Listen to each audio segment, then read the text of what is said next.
ክርስቲያኖች ለምን ይሰደዳሉ?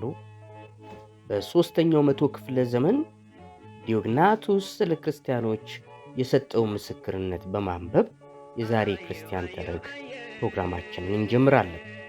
ክርስቲያኖች በኑሮ ልማድ ሆነ በቋንቋ በመኖሪያም አይነት ከሌሎች ሰዎች የተለዩ አይደሉም።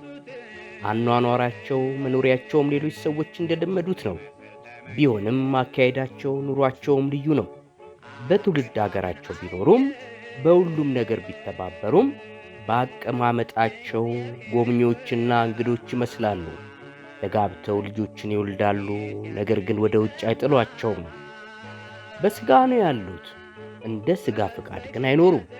ቤታቸው በምድር ላይ ነው፣ አገራቸው ግን በሰማይ ነው።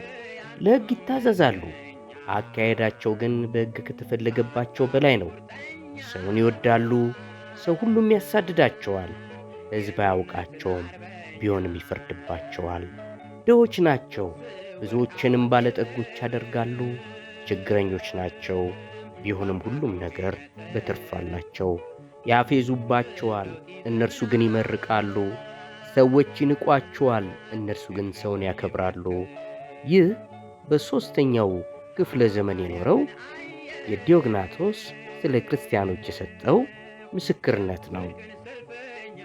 ለመሆኑ የክርስቲያን ሥራና ኑሮ ይህንን ከመሰለ ለምን ይሰደዳሉ? ክርስቲያኖች ለሞት የሚያደርስ ክፉ ነገር ካልሰሩ ሕይወታቸውን ለምን ያጣሉ?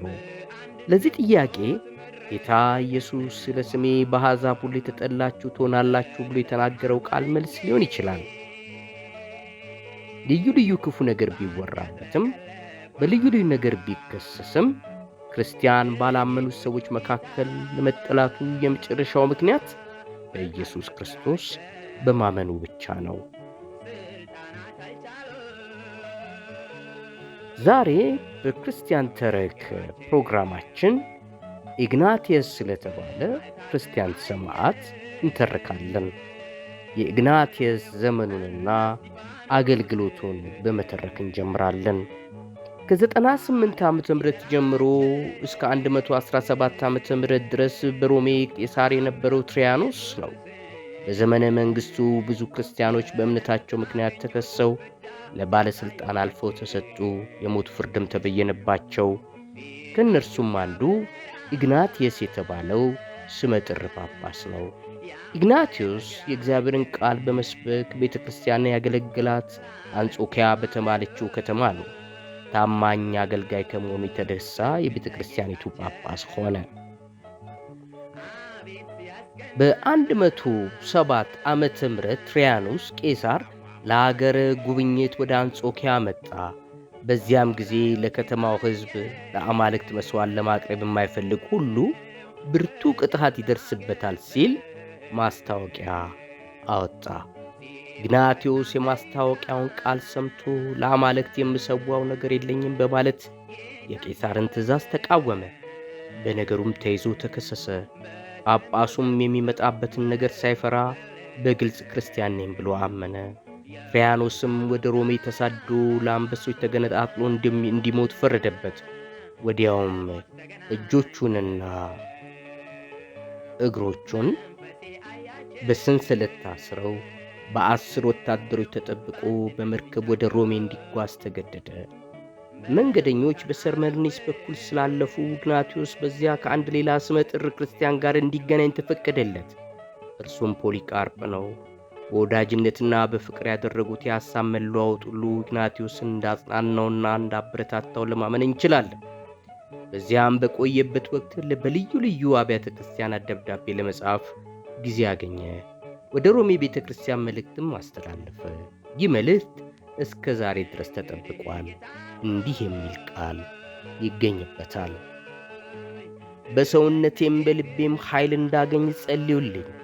በእርግጥ ክርስቲያን ሆኖ መገኘት እንጂ በስም ብቻ ክርስቲያን መባል አይበቃኝምና በአፍ ብቻ ሳይሆን በእውነትም ፈቃደኛ መሆን ያስፈልገኛል።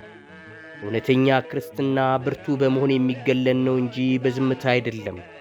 እናንተ ካልከለከላችሁኝ ለአምላኬ ለመሞት ዝግጁ መሆኔን በሰው ሁሉ ፊት መሰክራለሁ። ስለዚህ ባለ አግባብ እንድታስቡልኝ እለምናችኋለሁ። ወደ እግዚአብሔር እንድደርስ የአራዊት ጉርሻ ልሆን። የእግዚአብሔር የስንዴ ቅንጣት ነኝ። የአራዊት ጥርሶች ሲፏጩ ለኢየሱስ ክርስቶስ ንጹሕ እንጀራ እሆናለሁ። ካንቀላፋው በኋላ ለማንም ሰው ሸክም እንዳልሆን ሰውነቴ በሙሉ ይለቅ። አራዊት መቃብሬ እንዲሆኑ ይምጡብኝ፣ እንዲይዙኝ እናንተ አነሳሷቸው። በመሞቴ በክርስቶስ ነፃነት አገኛለሁ፣ በእርሱም ነፃ ሆኜ እነሳለሁ። በጊዜያዊ እስራት የታሰርኩ ሆኜ ይገኛለሁ።